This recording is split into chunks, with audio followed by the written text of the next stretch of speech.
Ito ang ginawa kong automatic washing machine, Samsung 8 kg. So medyo malaki na siya, heavy duty na.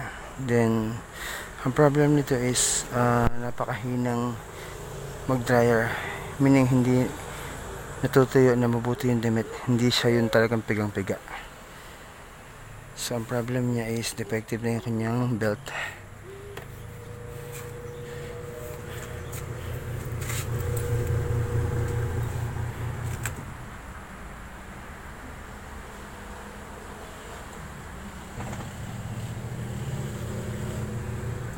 So yan, kita sa video na talagang sobrang manipis na yung belt niya.